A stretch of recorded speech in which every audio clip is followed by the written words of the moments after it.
rapport au sujet du jour, Talon doit-il mieux s'entourer? Moi, je pense qu'il est bien entouré. Badamassi n'est pas un soldat, certes, mais vous ne savez pas la collaboration sur le plan social que la Badamassi peut avoir avec les soldats. Si on le met en tant que ministre délégué, c'est celui-là qui peut collaborer facilement sur le plan social avec ceux qui sont au front qu'on l'a mis là. Moi, c'est une façon de voir. Maintenant, ce que le Bénin subit actuellement, moi, je dirais que ne voyez pas le président Talon, hein. Regardez le Bénin que nous avons en commun et le seul. Ne voyez pas le président Talon parce qu'il est partant. D'ici 8 mois ou bien 9 mois, on n'entendra plus parler du président Talon. Parce que il a fait plusieurs pas vers ses frères du Niger et du Burkina par rapport à la zone triple. Plusieurs fois, ils n'ont pas voulu céder. Et c'est la sécurité de la zone triple ne se résume qu'à la sécurité béninoise. Comment est-ce possible qu'on peut maîtriser les terroristes si c'est seul le Bénin qui a sa sécurité mise en place? Je ne sais pas. Et dans ça, quand on pose la question, vous avez généralement l'habitude de dire qu'il n'a qu'à continuer à demander, il va continuer à demander leur clémence jusqu'à quand? Point d'interrogation. De deux, quand, imaginez un instant que les terroristes là, qui viennent tuer nos soldats au Bénin, étaient des Béninois, quittaient le Bénin, pas des Béninois, quittaient le sol béninois pour aller au Burkina ou au Niger, aller descendre les soldats nigériens ou burkinabés. Je suis sûr que tout le Burkina serait jeté sur notre sort au Bénin. On serait, peut-être qu'il y aurait déjà une guerre entre le Bénin, le Niger et le Burkina Faso déjà. Mais quand c'est le contraire, nous, on ne fait pas de tapage. On ne dit rien. On ne dit pas ils ont quitté Burkina, ils ont quitté Burkina. On ne dit rien. On essaie de ranger la chose pour voir clair dedans et voir comment évoluer.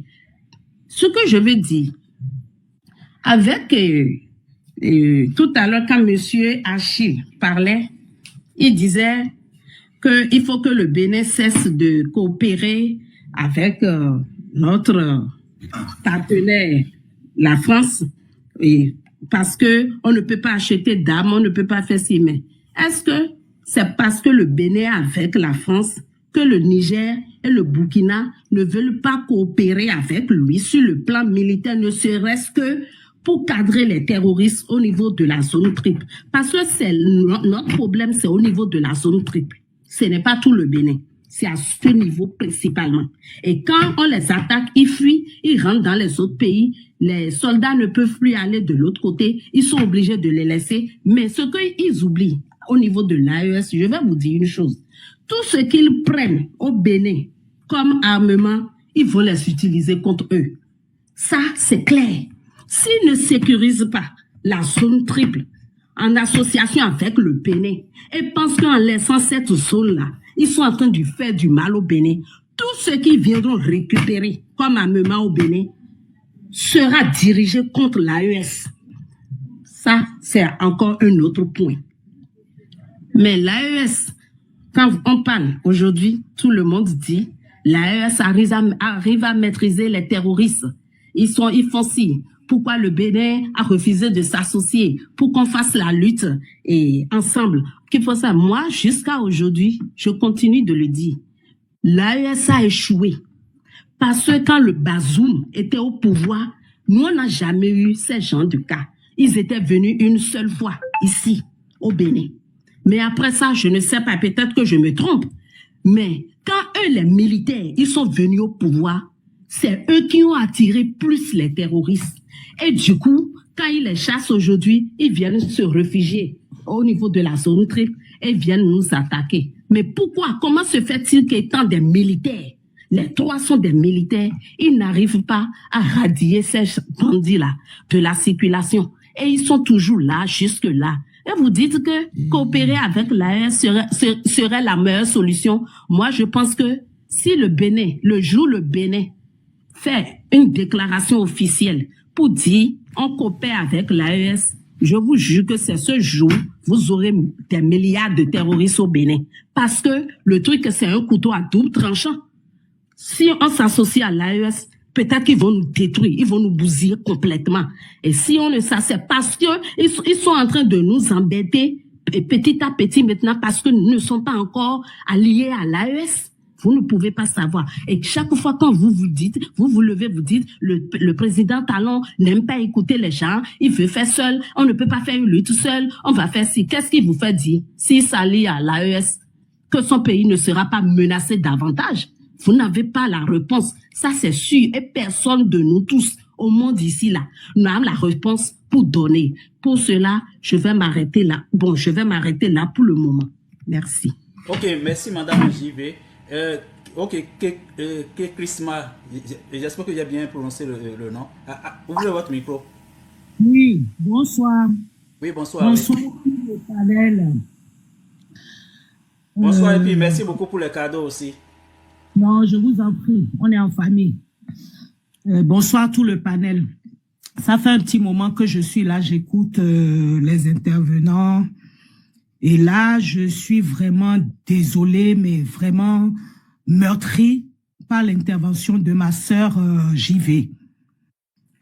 J'ai comme l'impression que elle ne suit pas les actualités, elle n'est pas au courant de ce qui se passe dans la sous-région depuis des années et que maintenant avec les réseaux sociaux, avec tout ce qu'on voit, tout ce qu'on lit et on relit, on revoit les historiques et on essaye de coupler les histoires et les mêmes histoires se répètent. Moi, sincèrement, je suis béninoise, je ne fais pas de la politique. Mais de loin, j'écoute, j'observe, un peu partout. Mais, les mots me manquent. Il faut que, Tata, vraiment si vous êtes à l'écoute, il faut que vous retournez, écoutez bien l'histoire. Même moi qui ne suis pas politicienne, dès que j'ai entendu qu'il y a eu cette histoire d'AES, et même bête que je sois, je vous le dis, je ne le cache pas, je me suis dit, ah, si AES se met ensemble, tous les autres pays autour vont être encerclés. Et ce qui est sûr, il y aura des histoires par là.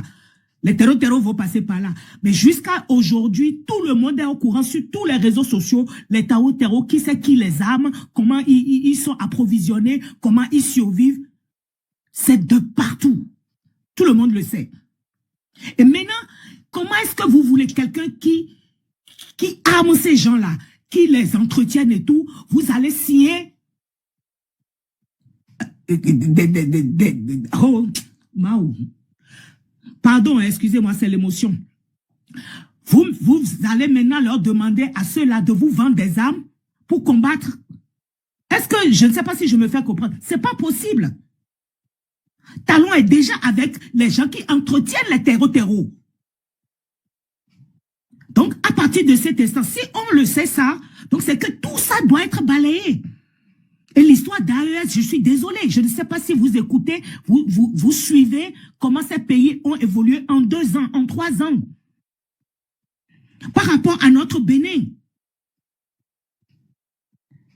Franchement, tonton Achille, je vous remercie aussi pour votre intervention, ce que vous avez dit. Il y a eu beaucoup de vérité. Comme je vous l'ai dit, je ne suis pas politicienne, mais parce que j'aime mon pays, j'écoute ce qui se passe dans mon pays, j'écoute ce qui se passe autour de nous, je remonte dans l'histoire, j'écoute beaucoup et j'aime mal pour mon peuple. J'aime mal pour mon pays. Et quand j'entends des sœurs à moi, comme Tata, j'y vais venir raisonner comme ça me tue. Tout simplement, pardon. Je remercie beaucoup BiAfrica, Web TV, pour le travail que vous faites. L'Éternel vous accompagne. Et pour le sujet d'aujourd'hui, comment est-ce qu'on peut accompagner Talon, est-ce qu'il est bien entouré, tout ça. On ne peut pas dire qu'il est bien entouré ou mal entouré. C'est lui-même qui prend toutes les décisions. Comme disait le tonton de tout à l'heure, il est chef d'entreprise, il s'assoit à la table en tant que président, il dit « je veux que les choses se passent comme ça » et c'est comme ça ou rien. Qu'est-ce que vous voulez qu'un adjudant, un commandant, un ci, un ça, un général... Il a tout le monde mis, tous ceux qui peuvent réagir, il les a tous foutus à la retraite. Vous croyez qu'il est con? Il veut avoir le dernier mot. Et là, aujourd'hui, on ne peut rien faire, on a les poings et les mains liés, à part la population qui se lève et qui disent non, comme on a fait à Kérékou avec des pierres. On va tuer des gens, mais il y en aura, on ne peut pas tuer tout le pays. Maintenant, qui c'est qui va commencer? Par où on va commencer? Le problème, il est où? Il n'est que là. C'est que la population qui peut faire quelque chose. Et que ces généraux, ces capitaines, ces ci, ces ça, ils ont tous les pieds et les mains liés, la peau du ventre bien tendue. Donc, ils peuvent rien dire, ils peuvent rien faire. Et le tonton, Talon aussi, il est devant, il a ses intérêts ici en Europe, il ne peut rien faire. Et c'est même pas son problème, en fait. C'est même pas son problème parce que c'est un chef d'entreprise, point. Comment il a été riche, tous on le sait. Il est parti d'où, tous on le sait. Donc, du balai, 2026, si on y arrive, sinon moi, la seule solution, c'est la population. Il faut que la population réagisse, point. Je vais m'arrêter là, laisser la parole à d'autres personnes et je remercie beaucoup le panel et tous les personnes qui sont en ligne. Envoyez, likez, partagez et mettez des cœurs pour soutenir Bi-Africa Web TV. Je vous remercie. Merci beaucoup. C'est même très intéressant que des personnes qui ne sont pas étiquetées politiques puissent prendre la parole dans ces débats-là pour apporter un autre regard sur les analyses qu'on a l'habitude d'entendre. Donc, merci beaucoup d'être monté et puis de donner votre avis par rapport à la situation. Donc, je sais qu'il y a beaucoup de gens qui attendent pour monter sur le panel. Hein. Donc, vous pouvez me glisser en bas et mettre quelqu'un d'autre. Ok, merci beaucoup de libérer la place. Et merci à tous ceux qui nous ont fait des cadeaux. Et puis, continuez à partager le live parce qu'on est en train de stagner, on ne monte pas. Donc, aimez le live et partagez aussi pour qu'on puisse attirer d'autres personnes. Et puis, ok, je vais permettre. Est-ce que vous me permettez de poser juste une question à Tata JV? Oui, rapidement, oui, allez-y. Tata JV, désolé, on ne se connaît pas, mais juste une question. J'espère que vous avez quand même des frères, des frères, des sœurs et tout ça qui sont quand même dans l'armée parce que votre raisonnement de tout à l'heure, j'ai pas du tout compris au fait. J'ai rien compris de tout ce que vous aviez dit. Je me suis dit, est-ce que vous vivez vraiment au Bénin ou bien vous êtes hors du Bénin? Parce que quand vous parlez de l'AES, quand vous parlez de ci, de ça, certes, on sait, tout le monde a peur de parler de tonton Talon. Personne n'y parle. Moi, je ne parle pas. Mais aujourd'hui, quand on voit ce qui se passe, il faut aller quand même dans la logique. Quand vous parlez de l'AES n'a rien à voir avec le Bénin. L'AES peut pas s'associer au Bénin aujourd'hui parce qu'ils font pas confiance au Bénin. Il n'y a pas de confiance avec le Bénin. C'est ça le problème de l'AES avec le Bénin. Ils sont bien favorables à venir. C'est un pays frère. Et ils le disent tout le jour. Mais quand vous venez défendre des situations comme ça, là, on vous dit il y a 54. Vous savez, 54 personnes d'une famille, de chaque famille. Les familles sont endeuillées. Mais je suis vraiment désolé de votre comment on appelle, de votre analyse. Hein. Très, très désolé. Mais Tata, Chris, je vous remercie quand même. Parce que entre deux femmes, c'est bien d'avoir pris la relève. Et franchement, merci beaucoup. Vous pouvez donner la parole à une autre personne. Ok, c'est beau. Kialine, vous pouvez prendre la parole maintenant. Ouvrez votre micro. Oui. Bonjour, Bi-Africa. Oui, bonjour. Ouais. Oui, vraiment, encore une fois, merci. C'est la Providence qui a voulu que je ne rate pas votre émission. Je voudrais tout de suite, je vais être un peu long, je vous le dis, s'il vous plaît, un peu. Tout de suite, il y a une dame qui a intervenu à la suite d'une certaine Tata JV. Je voudrais commencer déjà par la rassurer. Le balai, on va y parvenir. Il n'y a rien à faire. On va y parvenir. Le balai pour 2026, ça va. On va y parvenir. Ils veulent ou ne veulent pas. Il va y parvenir. Le Bénin n'a jamais donné de titre foncier à quelqu'un. Même si ils en ont la prétention. Mais moi, je vais maintenant venir à Tata Jiré. Je suis vraiment, je me sens triste en fait. Voilà. Nous connaissons cette catégorie de personnes dans notre pays, de compatriotes. Je ne vais pas parler de compatriotes, mais c'est des compatriotes. Cette catégorie de personnes se distingue justement par leur adhésion à tout. Généralement, c'est à eux qui savent prononcer la formule toute consacrée de soutien indéfectible et sans condition. Ben d'accord, on ne vous dit pas de ne pas soutenir, mais ayez quand même la faculté d'analyse pertinente. Voilà. Il faut de la pertinence dans votre analyse. Vous voyez, quand vous voulez adhérer, on ne vous dit pas de ne pas adhérer. Je vous le répète. Mais soyez un peu pertinent. Il ne faut pas... bon, moi, je ne suis pas un adepte. Encore que je n'ai même pas d'étiquette politique. C'est pour ça que je ne sais pas faire la politique. Et Paul Valéry disait qu'il n'y a que les sots et les huîtres qui adhèrent.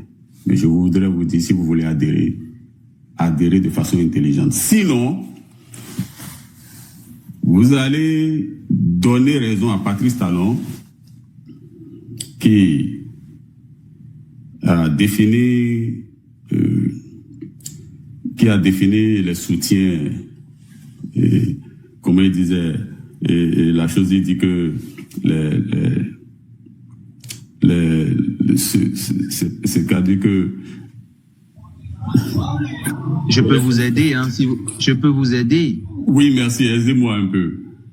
Non, mais il disait en 2015 très précisément que les gens qui sont soumis, voilà, les gens qui sont les plus actifs et les voilà, plus les partisans les plus soumis, c'est les gens qui n'ont généralement pas de compétences, pas de contenance, voilà, et qui n'ont pas de valeur républicaine. Il est allé jusque là. Donc, on arrive à aisément les identifier lorsque nous discutons sur les panels avec eux. Et je pense que sur ce panel-là, vous avez déjà entendu quelqu'un parmi eux. Je vais rebondir tout à l'heure. Merci. Continuez, monsieur. Merci. Donc voilà ce que j'ai tenté de me rappeler. Bon, il n'a pas manqué de le prouver, hein, parce qu'il lui a fallu prendre le pouvoir pour se rendre compte que nous étions vraiment sans compétence. Mais je ne pense pas que tout le monde le soit. Quand il a pris le pouvoir, il s'est dit, oh, il aura fallu un pays d'incompétents pour me mettre à 65% président dans un pays. Et il continue dans cette lancée.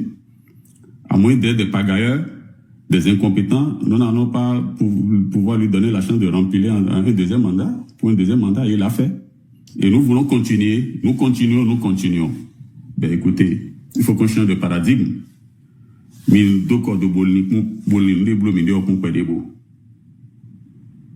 Hein? Faut pas prendre service en tout, quoi. En tout, le service n'est pas utile. En tout, le service, ça dessert. Voilà.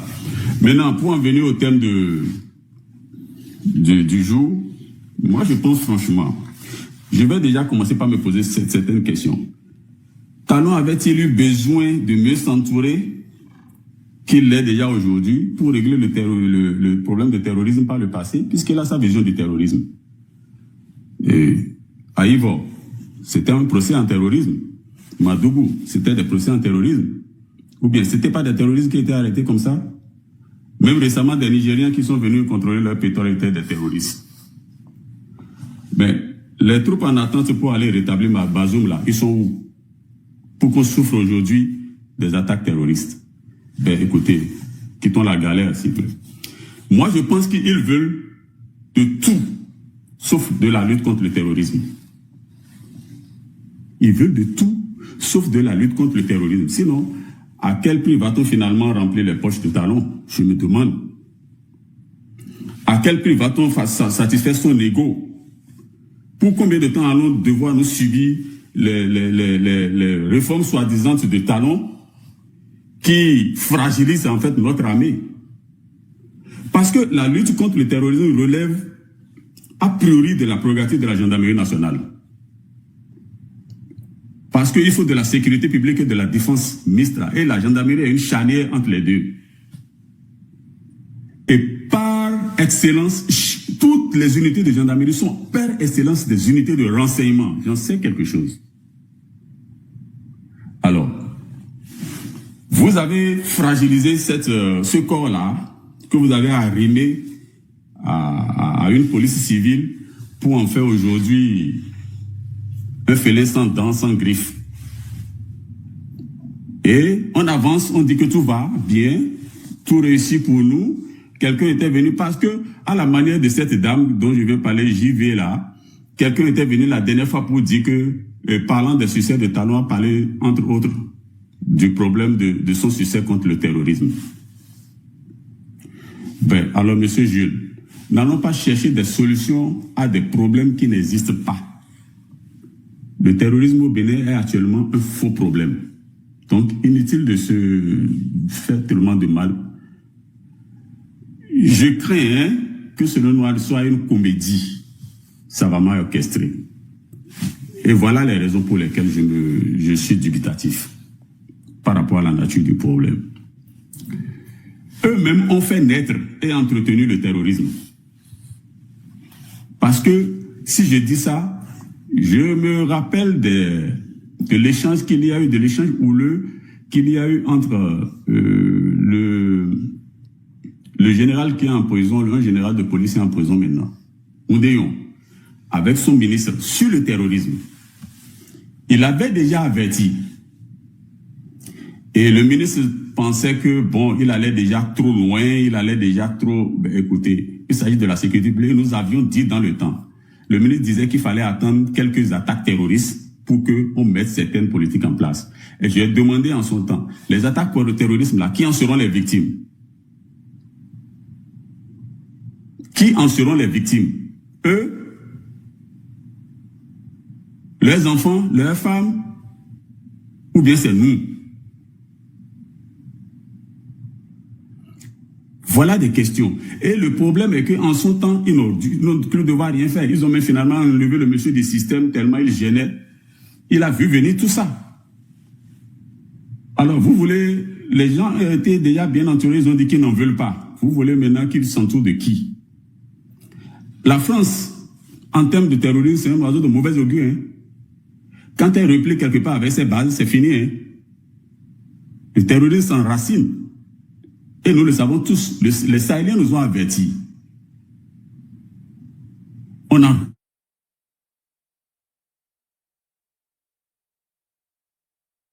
Nous avons refusé d'écouter les Sahéliens. On était plus intelligents que tous. Et puis, un président qui fait asseoir son ministre de... Vous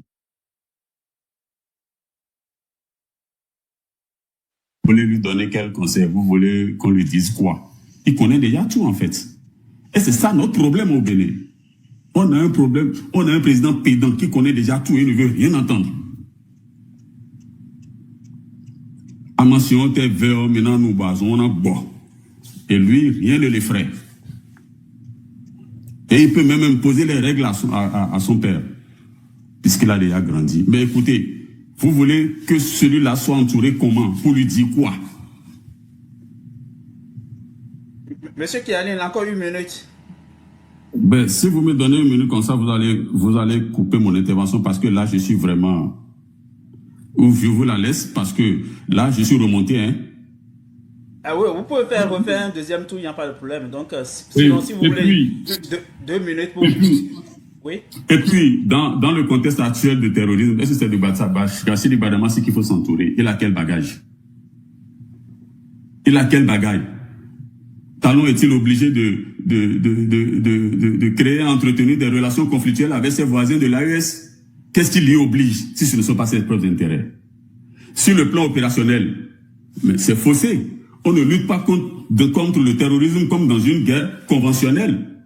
On n'a pas besoin de créer des bases lourdement équipées à ce point triple-là. Non, c'est déjà faussé. Parce que c'est une façon détournée d'approvisionner les terroristes quand on opère comme ça. Il faut du renseignement. Et nous avons toujours du bon renseignement. On en a eu suffisamment pour aller faire une incursion dans d'autres pays, aller enlever des compatriotes. Mais nous n'avons pas assez de renseignements pour nous rendre compte qu'il y a une incursion terroriste sur notre propre territoire. Voilà. Et on a mis... Vous savez qu'en matière de défense et de sécurité, c'est de l'expertise qui marche. Quand on parle d'expertise, on parle des gens qui ont d'expérience. On a mis tous les expérimentés, on les a forcés à la retraite. Et on a dégagné comme ça nos forces de défense et de sécurité. Et on fragilise l'armée, on ouvre la porte au scandale et après on vient créer. Et puis aussi, dans la gouvernance sociale, on nous dit aujourd'hui que gouverner c'est exclure. Vous ne savez pas que c'est l'exclusion qui fait le terrorisme? La pauvreté extrême qu'on est en train de cultiver, entretenir là, vous ne savez pas que c'est un terrorisme? Vous voulez qu'on dise quoi à talon? Il y a toute la politique du terrorisme en main. Voilà. Moi, je crois que je vais m'en arrêter là parce que je vous le dis, je suis déjà remonté. Il ne faut pas que je vais revenir à vous. Prenez un verre d'eau et puis je reviens à vous tantôt. On tue nos enfants comme des poulets, ça signifie quoi ça là? Ok, donc on va permettre à Jean-Yves et puis ça va être Afro-Optimiste après. Monsieur Jean-Yves, vous pouvez prendre la parole. Bonsoir à tous, j'espère que vous allez bien. Avant tout propos, j'aimerais le cœur meurtri présenter mes sincères condoléances aux forces armées béninoises, au peuple béninois et aux familles des militaires qui ne sont plus à l'heure actuelle avec nous. Moi, je vais exposer les causes aujourd'hui de ce que nous vivons avec les terreaux dans le nord du Bénin. La première cause, c'est la nature du ministre délégué à la Défense. Le chef de l'État, M. Patrice Talon, a dit qu'il savait et qu'il avait le talent de s'entourer de personnes compétentes. C'est ce qui lui a permis d'exceller dans les affaires. Mais il faut remarquer que M. Nouati, le ministre délégué à la Défense, est un médecin. C'est vrai que M. Nouati, en tant que médecin, il a sauvé des vies à l'hôpital de Goro. Mais qu'est-ce que M. Nouati réellement connaît de la gestion d'un ministère dédié à la défense? On aurait pu voir M. Nouati à la santé et on allait comprendre. Donc c'est déjà là la base. D'ailleurs, c'est un ministre délégué. Le réel ministre de la Défense du Bénin, c'est le chef de l'État. Première cause aujourd'hui de nos lacunes en matière de lutte contre les terreaux. La nature du ministre délégué. Deuxième cause, c'est l'opacité dans la gouvernance de la rupture. Lorsque vous n'êtes pas transparent dans la gouvernance, lorsque vous ne dialoguez pas avec votre population, lorsque la reddition de comptes est biaisée, c'est normal que même le peuple béninois, les populations béninoises, se mettent en position de ne pas collaborer avec le gouvernement. Parce qu'ils se disent, est-ce que notre gouvernement nous dit la vérité? Est-ce que même les chiffres aujourd'hui qui sont annoncés, des gens sont en train de contredire ces chiffres-là? Parce que le gouvernement de la rupture de M. Patrice Talon a toujours navigué dans des eaux sombres qui ne permettent pas de voir clair dans ce qu'ils sont en train de faire au sommet de l'État. Une autre cause, c'est la rupture de la confiance entre la police républicaine et les populations, entre l'armée même et les populations. 2019, on a vu ce qui s'est passé. C'est de là même que la rupture de la confiance entre l'armée béninoise et les populations béninoises a commencé en réalité. Je ne vais pas vous rappeler ces événements malheureux. Les arrestations qui ne respectent pas la déontologie, qui ne respectent pas le règlement intérieur de la police républicaine. Les forces de l'ordre qui se retrouvent dans les magasins des sodaculteurs, des agriculteurs, ce qui entraîne des bavures policières. Avec tous ces manœuvres au niveau de la police républicaine et de l'armée, aucune population ne va se lever pour aller donner des renseignements, pour dire on a vu tel mouvement suspect. on a vu telle chose qui ne va pas. Et c'est encore une cause aujourd'hui de l'insuffisance notoire aujourd'hui du ministère de la Défense, surtout au niveau de cette lutte contre les terreaux. Pour ne pas trop garder la parole, moi je vais donner en réalité aussi des propositions pour pouvoir quand même réduire le mal. Parce que aujourd'hui, nous sommes en face d'un adversaire invisible. Il faut déjà commencer à regagner la confiance de la population. Il faut que les forces de sécurité et de défense puissent dialoguer avec la population. Il faut que la police républicaine puisse revoir sa méthode d'interpellation de la population, puisse être au service de la population. Il a fallu encore ce drame pour que des autorités militaires commencent à discuter avec la population peul. Est-ce qu'on doit attendre le problème, les conséquences, avant de mettre en place des solutions? C'est des médecins après la mort. Il faut dialoguer avec la population, rendre les choses transparentes dans la gouvernance. Parce qu'en réalité, c'est la population qui représente le premier service de renseignement dans une république. Et ça, on n'a pas besoin d'aller à Harvard pour le comprendre. Même en ayant simplement le bac, on comprend cela. Une autre proposition, il faut vraiment essayer d'administrer les zones touchées par ce fléau. Il faut investir massivement dans les zones touchées par ce fléau. Administrer, permettre aux populations de sortir de la pauvreté, redonner de l'espoir aux populations qui vivent dans ces zones-là. Parce que tant que ces populations-là n'auront pas un espoir dans lequel la République est à leur côté, franchement, facilement, on va enrôler des jeunes Béninois désespérés dans ces groupes aujourd'hui qui nous causent des problèmes. Il y a plusieurs autres solutions. D'ailleurs, il faut remarquer que depuis que nous subissons ces attaques, le chef de l'État, M. Patrice Talon, n'a même pas fait un seul tweet pour présenter ses condoléances, sauf erreur de ma part. Lorsqu'on avait eu un incendie d'un magasin où il y avait de l'essence frelatée, le chef de l'État aussi n'a pas pipé mot. Il a fallu sur Twitter que l'ancien président du Sénégal, M. Macky Sall, fasse un tweet et notre chef de l'État a retweeté le tweet là. Quand j'ai vu ça, j'ai dit, mais il y a quelque chose qui ne va pas. Il y a quelque chose qui ne va pas. Moi, je pense que M. Moati a fait 9 ans, presque 9 ans au ministère de la Défense et il a eu le temps de se refaire une santé financière. Donc pour moi, il doit démissionner. Si réellement il aime le Bénin, M. Moati doit démissionner et laisser la place à d'autres personnes qui peuvent faire le job et retourner faire son service citoyen où il sauvait les populations au niveau des hôpitaux. Merci à vous et que Dieu bénisse le Bénin et nous épargne encore d'autres drames au niveau de cette lutte contre l'adversaire invisible. Merci à vous. Merci beaucoup, monsieur Jean-Yves.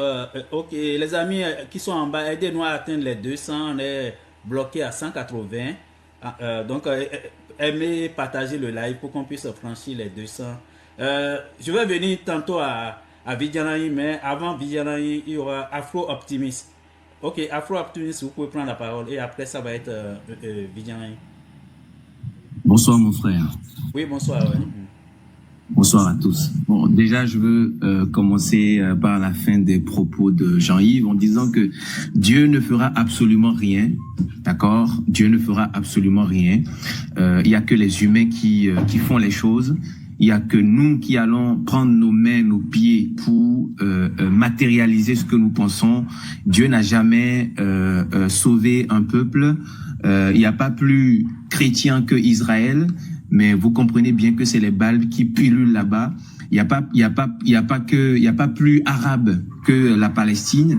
Vous comprenez, ou l'Afghanistan, vous comprenez que c'est les balles qui pullulent là-bas.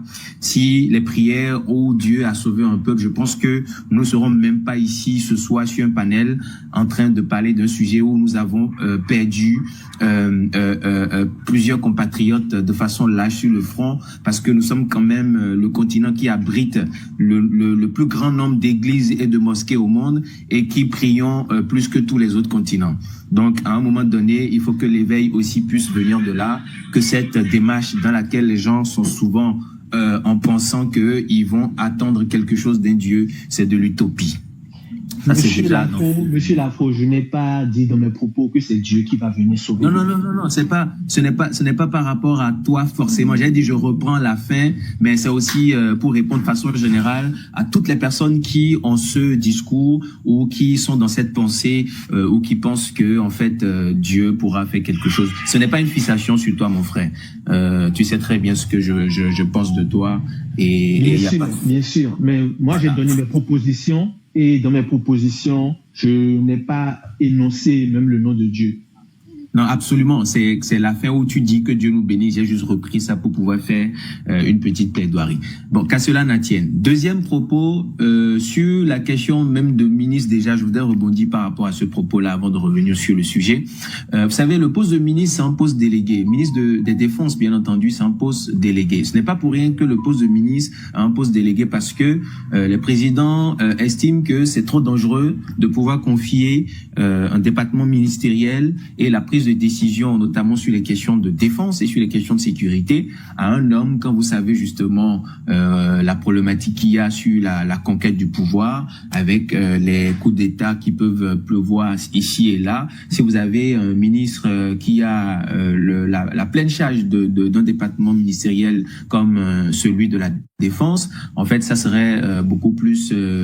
ça va être craintif pour eux, et c'est pour cela que c'est un poste qui est délégué. Alors donc ça peut être un poste en termes de grade, c'est peut-être le plus bas des postes de ministre, mais en termes de confiance, c'est le poste le plus grand.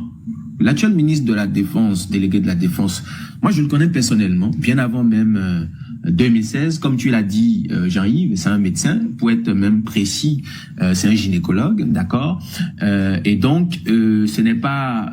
Tu comprends que sur les questions de sécurité, médecin, sécurité, c'est deux choses différentes. Donc, tu comprends que ce n'est pas des compétences, c'est pas sur la base de compétences que on fait cette nomination-là. Donc, c'est une nomination politique.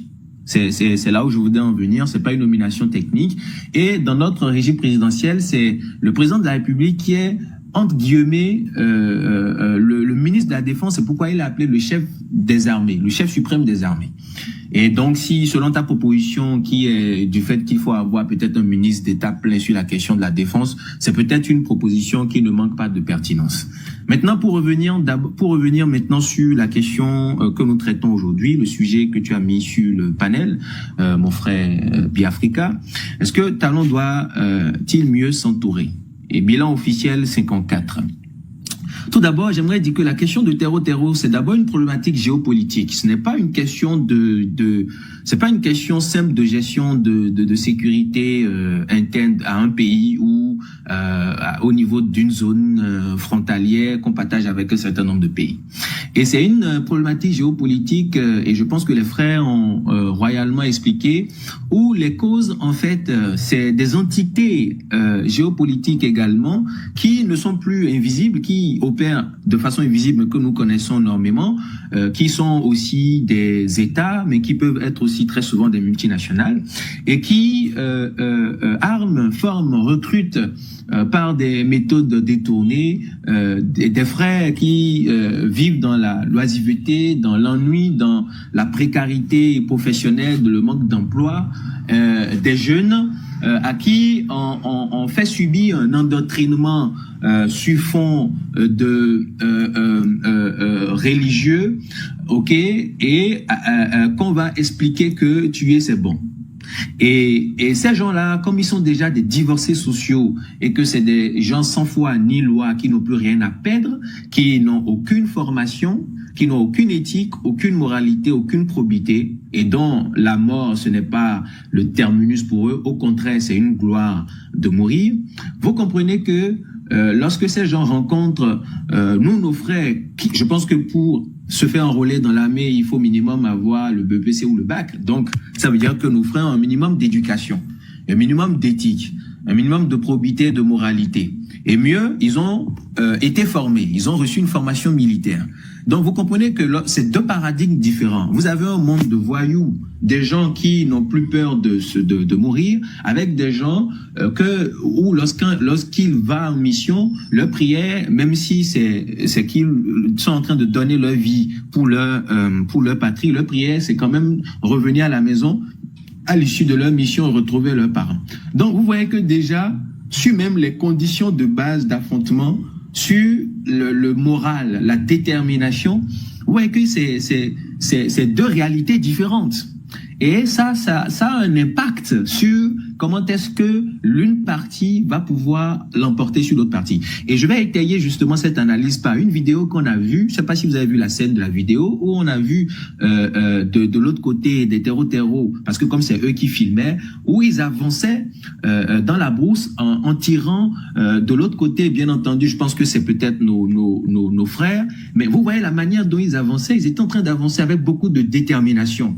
Beaucoup de détermination, n'ayant même pas peur des balles perdues qu'ils peuvent prendre. Donc, quand vous voyez cette image-là, vous comprenez que il y a beaucoup de détermination. Et au-delà de tout ce qu'on a évoqué, vous comprendrez que lorsque nous on subit ces pertes-là, nous comprenons aisément la raison pour laquelle on subit un certain nombre de pertes. Sur la question de bilan, je ne veux pas revenir sur les causes. Nous savons bien, nous ne pouvons pas héberger des gens avec qui nous disons que nous avons un certain nombre de partenariats. Il y a des gens qui parlent de partenariat. Il y a des thèmes que j'entends en collaboration. Lorsqu'il s'agit de l'État français, moi, ça m'agace.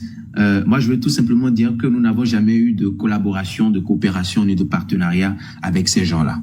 À moins qu'on vienne m'expliquer que l'agression, c'est aussi une forme de relation. Parce que la seule chose que nous avons connue avec ces gens-là, les ancêtres de ces gens-là, c'est de l'agression. L'agression sur le plan politique, l'agression sur le plan civilisationnel, l'agression sur le plan linguistique, l'agression sur le plan culturel, identitaire.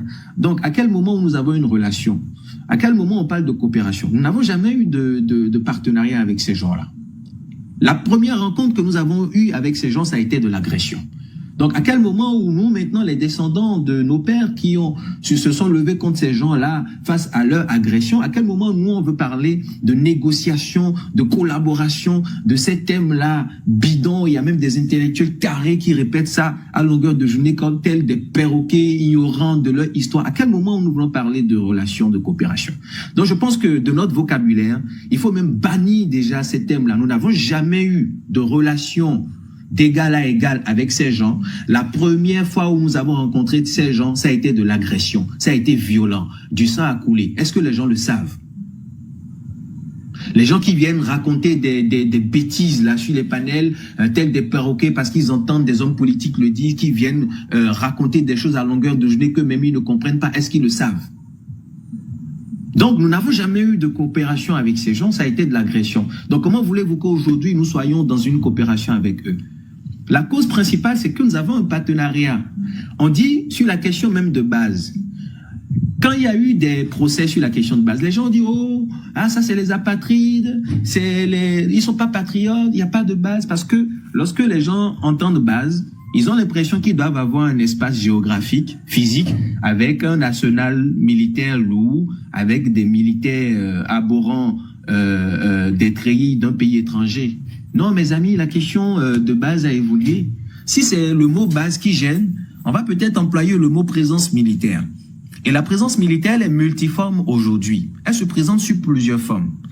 Et donc, les gens sont revenus à la surface en disant que, ah oui, mais c'est des accords stratégiques, c'est pas des accords de défense, c'est pas des accords militaires, c'est des accords stratégiques, c'est des accords de renseignement. Vous savez, lorsque l'État français voit qu'il y a une organisation, une certaine organisation au sein des États africains et qu'il y a un élan de prise de conscience, d'éveil, d'émancipation, d'autodétermination, de souverainisme, et ce vent-là qui est en train de souffler, ils redéfinissent aussi leur stratégie, leur coopération. Donc, c'est juste de l'évolution sémantique. D'accord? C'est juste une évolution sémantique. Le fond, les techniques, la pratique n'a pas changé. Moi, j'ai discuté et je discute toujours avec les hauts gradés de l'armée. J'en connais beaucoup personnellement, que ce soit des capitaines ou des commandants. Mais je leur pose la question, je dis, mais vous là, on envoie des instructeurs, ils disent qu'ils font un rôle de formation. Enfin, moi, je veux avoir ton retour par rapport à ça. Il dit, quel rôle de formation? Ils ne nous apprennent rien, à part nous infantiliser. Et les capitaines, les commandants dont je vous parle, qui sont nos Béninois, c'est pas des gens qui ont fait des concours, qui sont entrés dans l'armée via le BPC ou le bac. C'est des gens d'abord qui ont fait Prytanée militaire. C'est des gens qui ont d'abord eu un cursus éducatif qui était fondamentalement militaire, qui ont eu des bourses, qui sont allés dans des pays étrangers. Je veux juste vous dire que pratiquement plus de 60% de notre administration, les gens qui la gèrent aujourd'hui, c'est les gens de l'Est. Donc quand je parle de l'Est, je veux parler des pays de l'Est, c'est Russie, tout ça. Donc les gens qui sont des produits des États-Unis ou de la France, ils sont pas beaucoup. Donc ces gens-là ont été en fait des académies militaires, ils ont été majors de promotion. C'est pas des gens comme ça que vous venez apprendre des tactiques de positionnement. Et pour étayer même ce propos, ça c'est peut-être une vidéo que vous aurez dû connaître. Afro-Optimiste, encore une minute. Tout à fait. Et il y a une vidéo où je vois un instructeur français, un ancien instructeur français retraité, qui dit, mais lorsque nous allons en Afrique pour des missions de formation, ce n'est pas de l'instruction que nous leur faisons. Nous ne les apprenons pas à défendre le pays. Ça, c'est un blanc qui le dit. Hein. Si c'était un noir qui le dit, on allait crier tout de suite au complot. Il le dit clairement en ces termes. Nous les apprenons à trahir leur peuple. Nous les apprenons à se retourner contre leur peuple, contre leur patrie. Mais c'est pas dans ça qu'on est actuellement. C'est exactement ce qui se passe. Donc, si nous payons des millions pour du renseignement, et que ces renseignements-là sont bons qu'à localiser de petits opposants ou de petites voix dissonantes non armées qui ont des critiques par rapport à la gouvernance, si c'est juste bon à aller chercher à 6 heures du matin ces gens-là ou dans un autre pays, mais rompez alors les accords-là, remettez ça aux gens qui sont en interne, qui le font pour qu'ils aillent aussi localiser ces terreaux. Et pour finir, justement, ça va être ma dernière intervention rapidement sur le chiffre 54. Vous vous rappelez, lorsqu'il y a eu l'attaque le 17, nous n'avons pas eu des éléments de langage parce qu'il y a deux parties. Nous avons la partie des terreaux et nous avons la partie militaire du Bénin. Objectivement, nous, si on veut croire une partie, on doit croire notre armée. On est bien d'accord. Malheureusement, 6 jours après l'attaque, nous n'avons eu aucun élément de langage sur la question du nombre de soldats militaires qui sont tombés. Et la seule partie qui a fourni un nombre, c'est les terreaux. Plus précisément, le nombre 70. Et ce nombre-là a été repris par la population, par le peuple. Mais les gens s'étonnent que nous reprenons en fait le nombre-là pour dire que 70 de nos frères sont tombés. Et on nous fait encore ce procès. Est-ce que vous nous avez donné un chiffre, on a refusé? Mais de quoi on parle? Maintenant, regardez la totale. La totale est que, pour maintenant donner un chiffre, c'est le chiffre qui a été donné par des médias occidentaux, en l'occurrence RFI, pour dire le chiffre 8, qui ont été repris par des cellules de communication du gouvernement. Toutes les personnes qui ont des responsabilités, je veux même citer le responsable de relations médias-presse, monsieur Serge Nouvillon, sur lequel je vais parler tout à l'heure, qui a posté sur sa page Facebook en disant que 8 sont tombés. Mais toutes les personnes qui ont donné un chiffre au-delà des 8 ont été traitées de tous les noms. Mais vous imaginez l'incohérence? C'est-à-dire que nous avons une problématique où les deux parties, on a une partie terreau, une partie militaire. Pour donner une information, vous prenez en fait une tierce partie, à moins que ça soit des gens qui sont chargés de communication des terreaux. Maintenant, lorsqu'on revient et on dit que c'est 54, ça maintenant c'est les éléments de langage qui ont été mis sur la table par le porte-parole de l'armée et par le porte-parole du gouvernement. Ça veut dire que ça, c'est sur la base de nos informations. Donc, on peut croire à 54. Mais regardez, on est passé de 8 à 54. Mais vous ne voyez pas que l'écart, c'est trop. Même si je suis d'accord que les chiffres ont pour vocation à évoluer, que lorsqu'on fait le ratissage progressivement, nous pouvons découvrir des corps au fur et à mesure et ça va s'ajouter au décompte. Mais nous ne pouvons pas avoir 8 au début et de 8 faire un bond à 54. Ça veut dire que le chiffre 8 au départ, ce n'est pas un chiffre sérieux. C'est un chiffre fantaisiste qui n'a aucun fondement scientifique. Et on a repris ce chiffre-là pour le servir aux gens. Et ceux qui ont donné le chiffre 70, on les a traités de tous les noms. Maintenant, regardez la supercherie. On dit 54. Et on dit maintenant que c'est loin, que c'est très loin, ça c'est le poste de Serge Novillon, hein, que c'est très loin du chiffre apocalyptique 70 qu'a énoncé un certain nombre de personnes. Vous imaginez? Donc 54, ce n'est pas assez grave. 54, c'est qu'on est dans une situation où nous avons des frères qui ont perdu la vie. Et on veut relativiser maintenant le chiffre. On fait maintenant une guerre de chiffres. C'est à ce moment où les gens prennent leur calculette pour faire 70 moins 54 et voir qu'en fait 54 ce n'est pas beaucoup et que 70 c'était la totale et que ceux qui criaient 70 c'est eux qui sont... Mais en fait ces personnes-là sont dangereuses pour notre pays.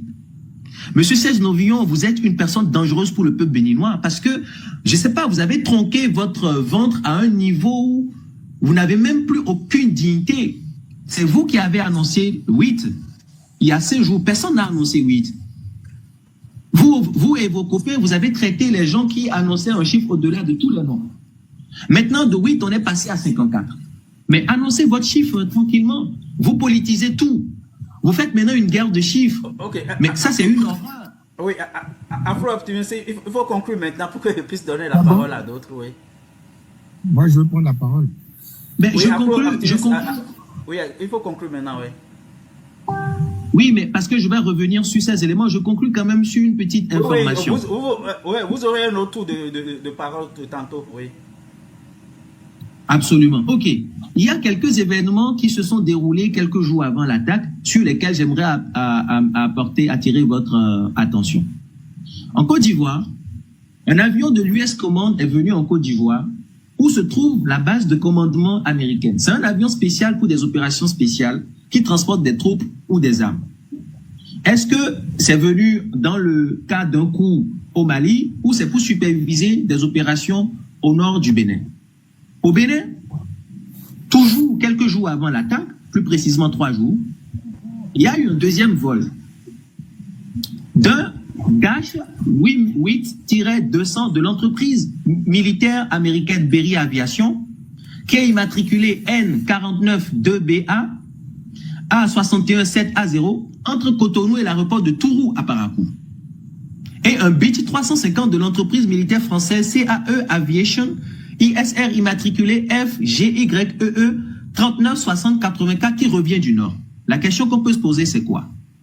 Ça serait quand même intéressant de savoir qu'est-ce que ces avions-là transportaient vers le nord du Bénin 3 jours avant notre attaque. Entre-temps, nous avons vu une vidéo dans laquelle le chargé de communication digitale des terreaux faisait le décompte d'armes, balles, drones, lance-roquettes, tout ce que nous voulons. Ils ont même revendiqué l'avoir récupéré, d'accord, auprès de nos soldats qui ont été vaincus. La question que nous posons, est-ce que ce lourd arsenal militaire nous appartenait, monsieur le porte-parole du gouvernement et le gouvernement du Bénin? Est-ce que ce lourd arsenal militaire nous appartenait? Parce que vous savez mieux que moi comment ces terreaux-là agissent. Pour brouiller les pistes de comment ils se ravitaillent, ils revendiquent toujours l'avoir récupéré de ceux qu'ils ont vaincus. Mais si c'est le cas, cette hypothèse-là, logiquement, ne peut pas tenir parce qu'ils ont bien commencé une première fois. Comment ils ont procédé la première fois alors? Donc, est-ce que nous aurions tort de considérer, de poser la question, si on se base sur les deux informations que j'ai précitées, que cette vidéo-là qu'on a vue où il y a eu un décompte d'un arsenal lourd, que c'était une confirmation de réception de colis de la part des terreaux envers ceux qui les financent et les arment, point d'interrogation. Et pour finir, j'aimerais juste appeler les autorités du Bénin. On a vu le silence qui a été le leur,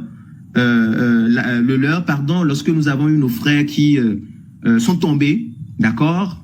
Il n'y a même pas eu de message de condoléances, mais nous avons vu tout de suite le président de l'Assemblée nationale, monsieur Louis Vlavonou, et un certain nombre de femmes politiques comme Dame Claudine Afiaji Prudencio qui se sont empressées, lorsqu'il y a eu le décès d'un vieux monsieur blanc de 88 ans, qui se sont empressés de lui faire un vibrant hommage pendant que nous avons nos frères qui sont tombés au front. Donc, s'ils ont le temps et qu'ils peuvent aussi essayer d'envoyer un message de condoléances aux familles de nos compatriotes qui sont tombés au front, ça serait très bien. Merci beaucoup. Ok, merci beaucoup Afro Optimist, et puis merci à tous ceux qui continuent de partager le live, et puis continuez à aimer le live, et puis on voit que c'est un sujet quand même d'intérêt, et puis donc aidez-nous à monter encore plus en audience, et puis merci à tous ceux qui nous ont fait des cadeaux, qui ont fait des cadeaux aux autres panélistes. Donc continuez à pousser le live un peu plus loin. Ok, Monsieur Vidianaï, vous pouvez prendre la parole maintenant. Ça a été long. Monsieur Vidianaï, ouvrez votre micro. Bonsoir, Biafrica. Oui, bonsoir.